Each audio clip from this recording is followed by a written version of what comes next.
ईश्वर परीक्षा लेते हैं, प्रतीक्षा कराते हैं, तितीक्षा जगाते हैं, तब जाकर के दर्शन देते हैं। परीक्षा का समय चल रहा था। आत्मदेव जी को बुलाते बुलाते पूरा दिन निकल गया।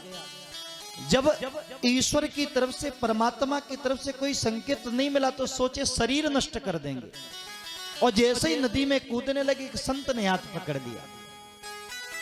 जो सूखे को हरा भरा कर दे उसे बसंत कहते हैं, और जो डूबते को उठा के खड़ा कर दे उसे संत कहते हैं।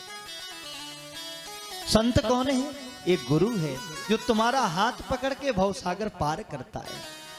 संत ने कहा, विप्र देवता, ये शरीर क्यों नष्ट करना चाहते हो?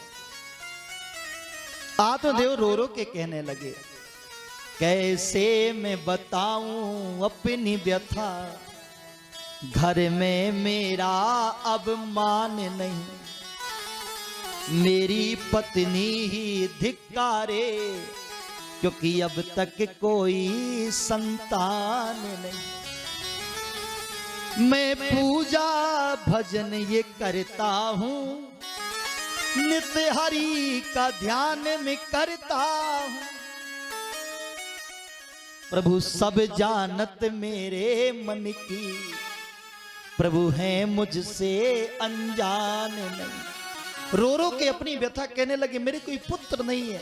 और एक बात और सुनना मैया, घर में सब कुछ हो, दौलत हो, धन हो, धाम हो, लेकिन अगर किलकारियां भरने वाला एक लाल ना हो तो मां का जीवन बंजर लगता है, पिता का जीवन सूना लगता है। गोद में एक पुत्र की किलकारियां बड़ी आवश्यक हैं। अपने जीवन की व्यथा बताते बताते आत्मदेव जी रोने लगे। संत का हृदय बड़ा कोमल होता है। संत ने कहा, महाराज, हमने आपके मस्तक की रेखाओं को पढ़ लिया। सुन ब्रह्मयात यद्य प्रारब्धम तुम विलोकितम।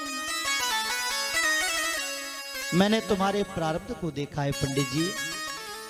तुम्हारा प्रारब्ध ऐसा है, प्रारब्ध के कुछ पाप कर्म हैं आपके, जिनके कारण एक नहीं, दो नहीं, तीन नहीं, 7 जन्मों तक आपके कोई पुत्र का योग नहीं बन रहा।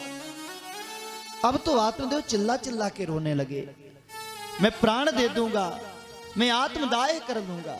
संत ने कहा, नहीं नहीं नहीं, एक संत के सामने कोई जीव दुखी हो जाए ये संत देख नहीं सकते, क्योंकि करती जिन्हें द्रवित पर पीड़ा, सफल उन्हीं का संत शरीरा। क्या चाहते हो?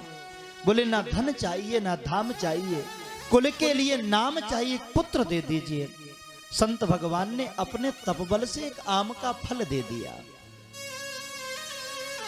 जाओ जाकर के अपनी धर्म पत्नी को खिला देना। महाराज याद रखना, ये दिव्य प्रसाद है। ठीक 10 महीने बाद तुम्हारे घर में एक पुण्य प्रतापी पुत्र का अवतरण होगा। आत्मदेव बड़े प्रसन्न हुए, हंसते मुस्कुराते घर में आए। धुंधली दरवाजे के बाहर बैठी बैठी सहेलियों में डूबी थी। उसका तो स्वभाव ही था लोक वार्ता रता, पंचायत में लगी हुई। आत्मदेव ने कहा, देवी, ये संत भगवान का दिव्य प्रसाद है, इसे खाने से तुम पुत्रवती हो जाओगी। लोग तुम्हें बांझ नहीं कहेंगे, मुझे लोग निपुता नहीं करेंगे। पति की आंखों में आंसू है और धुंधली हंस रही है। जिसके घर में ऐसी नारियों समझ लेना, यही धुंधली है। पति की व्यवस्था को ना समझे, पति की मजबूरी को ना समझे, प्रतिपल पति की आज्ञा का अवहेलना करे, तो समझ लेना यही धुंधली है। धुंधली ने कहा, मुझे लगता है अब आपका बुढ़ापा आ गया। आपने ने कहा, क्यों? बोले, कहीं फल खाने से बालक होता है? कोई बात नहीं, आप दे दीजिए। फल ऐसे ले लिया जैसे कोई साधारण सी वस्तु ले ली, वो दिव्यतम प्रसाद। क्योंकि भैया संतों की महिमा कौन जानता है। उस प्रसाद को लेकर के धुंधली दरवाजे पे ही बैठ गई। पंडित जी ने कहा, सुनो देवी, अब मैं भजन करने के लिए जा रहा हूं, मैं लौट करके अपने पुत्र की सूरत देखूंगा, क्योंकि जितना मैं भजन करूंगा मेरा पुत्र उतना प्रतापी होगा।